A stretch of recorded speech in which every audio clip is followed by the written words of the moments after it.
24 ঘন্টা পার হয়ে গেছে, শহরের এখনও বর্জ্য রাস্তায় সহ বিভিন্ন জায়গায় ছড়িয়ে ছিটিয়ে রয়েছে। আমি এই মুহূর্তে আছি কুড়িগ্রাম জিয়ার বাজার। এটি হচ্ছে কুড়িগ্রামের প্রধান একটি কাঁচা বাজার। এখানে প্রতিদিন হাজার হাজার মানুষ আসে এবং যায়। এই জিয়া বাজারের সামনেই রয়েছে ভাগাড়ের স্তূপ। 24 ঘন্টা পার হয়ে গেল যে কোরবানির যে বর্জ্য এখনও পৌর কর্তৃপক্ষ নিয়ে যায়নি। নানা অবহেলার কারণে কুড়িগ্রামের মানুষ নানা দুর্ভোগে প্রায় সময় পড়ছে।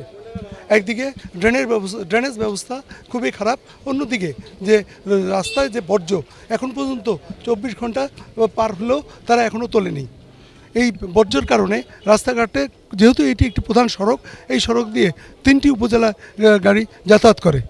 তারপরেও রাস্তার পাশে এইভাবে বর্জ্য ফেলার কারণে একদিকে গন্ধ, অন্যদিকে মানুষের যে চলাচলের ব্যাঘাত করছে, যেন নজরেই পড়ছে না পৌর কর্তৃপক্ষের। কুড়িগ্রাম জেলায় প্রায় 2 বছর থেকে কোনো মেয়র নেই, প্রশাসক দিয়ে চলছে এই পৌরসভা।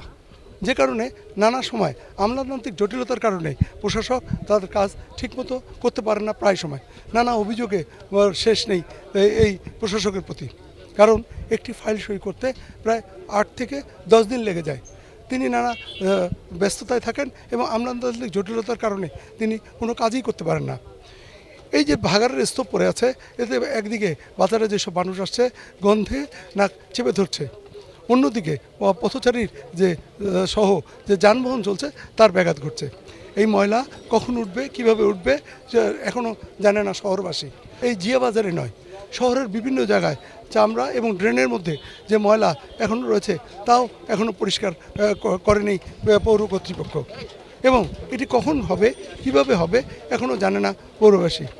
নানা কষ্টের মধ্যে থাকলেও শহরবাসী জানায় যে আসলে যেহেতু কোরবানির বর্জ্য এখন পর্যন্ত ছড়িয়ে ছিটিয়ে রয়েছে ড্রেনের মধ্যে এবং রাস্তার পাশে, এতে মানুষের দুর্ভোগ আরও বাড়বে এবং তারা অনুরোধ করেন যে যত দ্রুত সম্ভব তত তাড়াতাড়ি যেন এই ময়লাগুলো সরানোর ব্যবস্থা করেন। কুড়িগ্রাম জিয়া বাজার সামনে যে ময়লার স্তূপ রাখা হয়েছে, এটা আমার কাছে দীর্ঘদিন যাবৎ বা দীর্ঘ বছর যাবৎ এখানে ময়লা রাখা হয় না, কোনো পরিষ্কার পরিচ্ছন্নতার কোনো ব্যবস্থা করা হয় না, কোনো ডাস্টবিনের ব্যবস্থা আছে।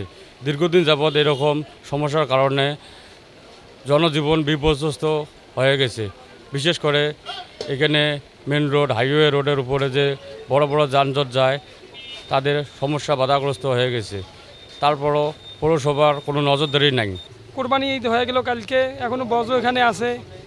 দোকানের সামনে ময়লা গন্ধ খুব করে, রাস্তাঘাটের সমস্যা, মানুষ চলাচলের খুব কঠিন হয়। বৃষ্টি হলে কাদা হয় এক হাঁটু। এখানে অনেক সমস্যা, যাত্রী আসে না, ব্যস্তার সমস্যা, রিস্কের অসুবিধে হয়, এই নানা সমস্যা। পৌরসভার গাড়ি আসে না, রাস্তা ভাঙা থেকে এদিকে আসে না, বজ্র এখানেই থাকে, 2 দিন থাকে, 3 দিন 4 দিনকে দিন নিয়ে যায়, অনেক সমস্যা হয়।